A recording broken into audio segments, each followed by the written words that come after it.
तो चलिए आज इस वीडियो में एक और शानदार सा पोर्टफोलियो रिव्यू कर लेते हैं। तो यहाँ पर आप देखेंगे क्वांट ईएलएस टैक्स सेवर जो कि टैक्स सेवर फंड है, इसमें 1500 रुपए की एसआईपी जारी है।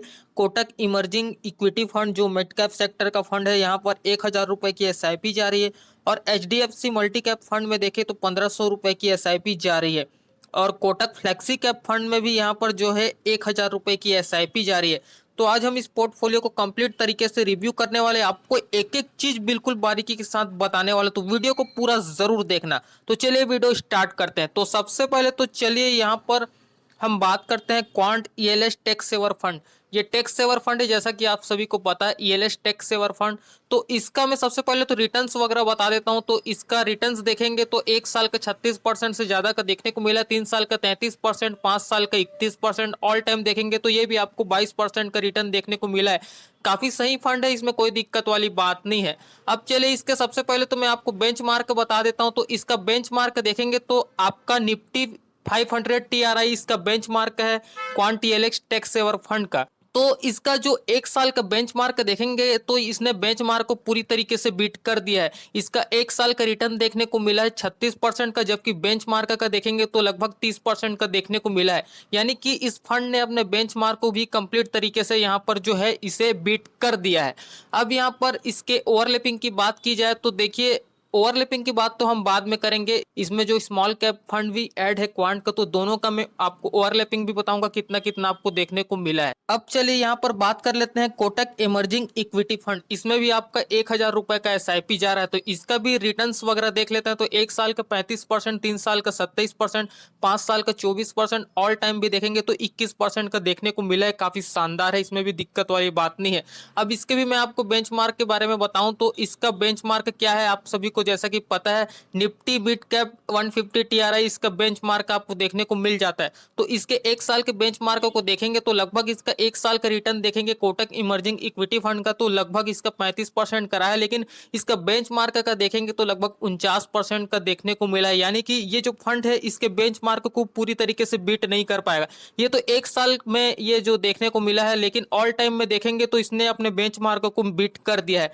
ऑल टाइम में देखेंगे तो इसका 21% देखने को मिला है कोटक इमर्जिंग इक्विटी फंड का, और इसका बेंचमार्क का देखेंगे तो लगभग 22%। थोड़ा बहुत डिफरेंस है, बीट तो कर नहीं पाया है, लेकिन थोड़ा बहुत डिफरेंस देख सकते हैं, 1% का डिफरेंस आपको देखने को मिला है। अब यहाँ पर जो है एचडीएफसी मल्टी कैप फंड के बारे में भी देख लेते हैं। तो इसका एचडीएफसी मल्टी कैप फंड का मैं आपको रिटर्न्स बताऊं, देखो सबसे पहले तो मैं आपको बताना चाहूंगा ये फंड जो है ज्यादा पुराना नहीं है। 2021 में इस फंड को रोल आउट किया गया था।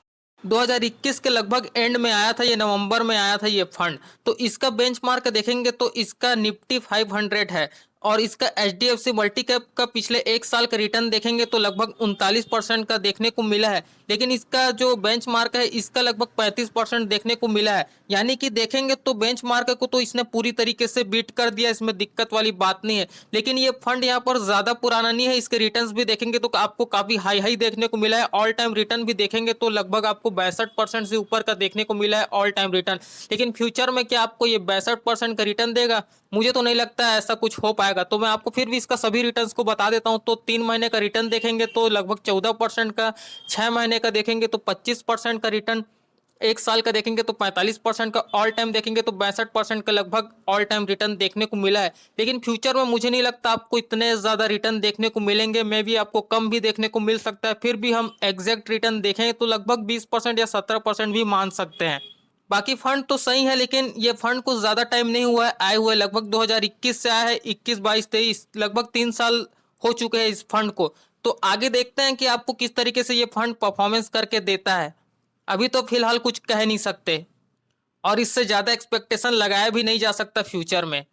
अब चलिए इन म्यूचुअल फंड के पोर्टफोलियो को यहाँ पर ओवरलैप करके देखते हैं, इसमें कितना स्टॉक आपको कॉमन देखने को मिला है। तो सबसे पहले तो क्वांट टैक्स सेवर फंड और क्वांट स्मॉल कैप फंड को मैं आपको बताता हूँ। देखिए यहाँ पर आपका quant ELSS tax saver fund में आपका 1500 रुपए का एसआईपी जा रहा है। और क्वांट स्मॉल कैप फंड भी यहाँ पर जो है ऐड किया गया था, मैंने यहाँ पर लिखा नहीं है। इसमें क्वांट स्मॉल कैप फंड में भी यहाँ पर 2000 रुपए की एसआईपी जा रही है।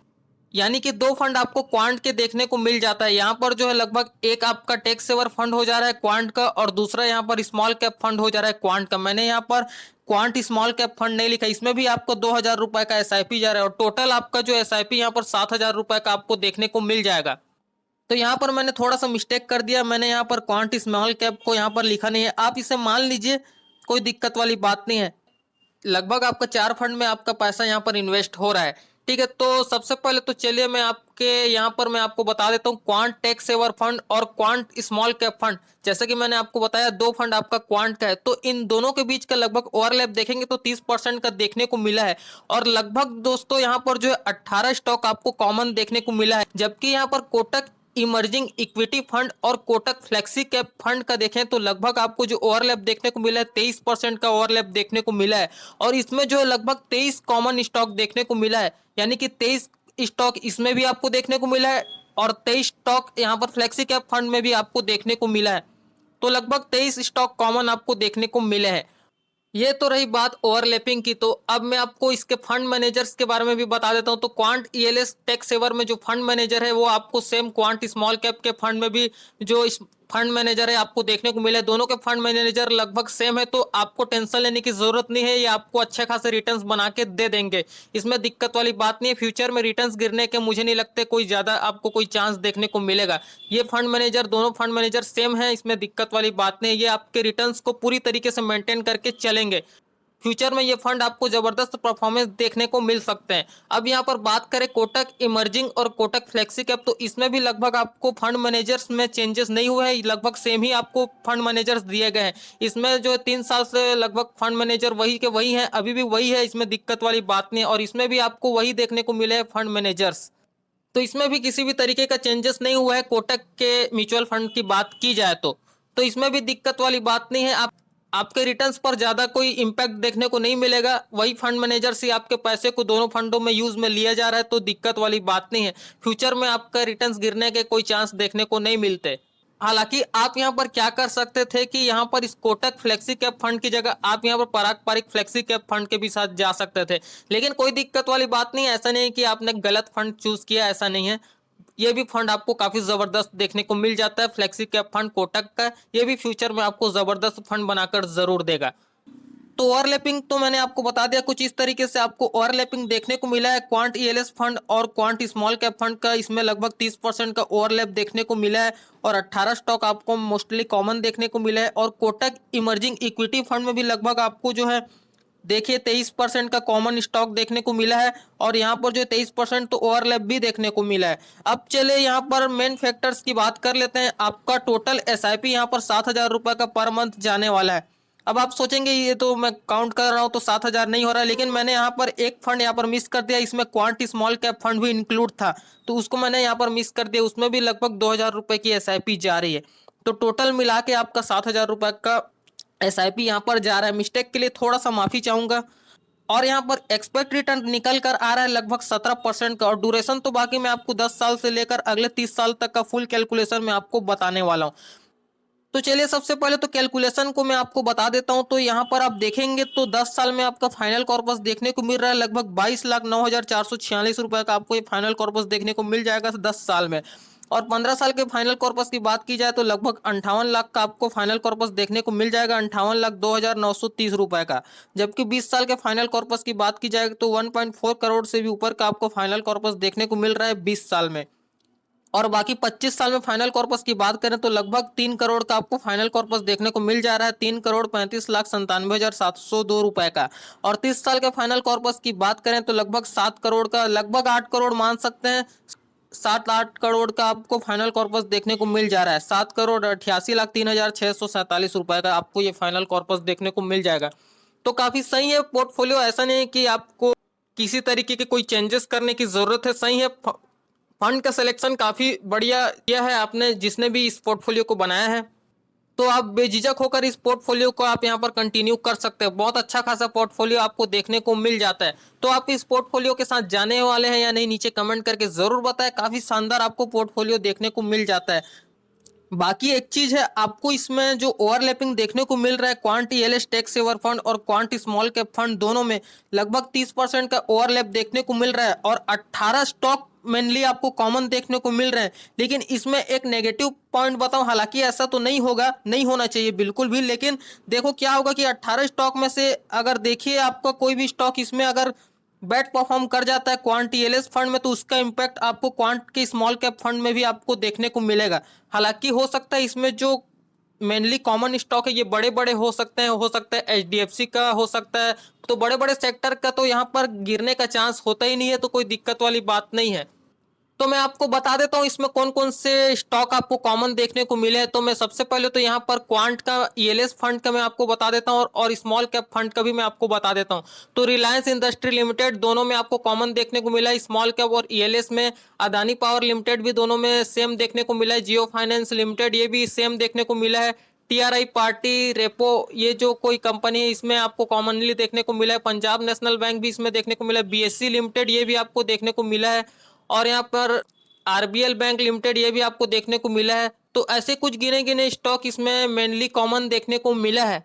तो कुछ यहाँ पर बड़ी कंपनी के कॉमन स्टॉक देखने को मिला है, इनके गिरने का तो चांस कोई सवाल पैदा नहीं होता। और कुछ कंपनी ऐसे भी हैं जो हो सकता है कि फ्यूचर में आपको थोड़ा सा कम परफॉर्मेंस दे सकते हैं। इनकी कंफर्म नहीं लिया जा सकता कि ये कंपनी आपको फ्यूचर में भी अच्छा खासा परफॉर्मेंस देंगे। बाकी बड़े बड़े कंपनी का तो देखने वाली बात नहीं, कोई दिक्कत की बात नहीं है, आपको अच्छा खासा परफॉर्मेंस तो जरूर देंगे। और बाकी यहाँ पर मैं कोटक का भी बता देता हूँ, तो मेनली आपको भारत इलेक्ट्रॉनिक्स लिमिटेड ये दोनों में मेनली कॉमन देखने को मिला है। थर्मेक्स लिमिटेड भी आपको कॉमनली देखने को मिला है। भारत फॉर्ज लिमिटेड ये भी इसमें देखने को मिला है। एयू स्मॉल फाइनेंस बैंक ये भी इसमें देखने को मिला है। सोलार इंडस्ट्री लिमिटेड ये भी आपको इसमें देखने को मिला है। और बाकी आईसीआई बैंक लिमिटेड ये भी काफी बड़ा सेक्टर है, ये भी आपको इसमें देखने को मिला है। एक्सिस बैंक लिमिटेड ये भी इसमें दोनों में देखने को मिला है। एसबीआई बैंक भी आपको दोनों में देखने को मिल जा रहा है। तो काफी बड़े बड़े दिग्गज कंपनी में दोनों का आपको देखने को मिल रहा है कॉम्बिनेशन, तो दिक्कत वाली बात नहीं है। फ्यूचर में रिटर्न्स गिरने के कोई भी चांसेस नहीं लगते मुझे।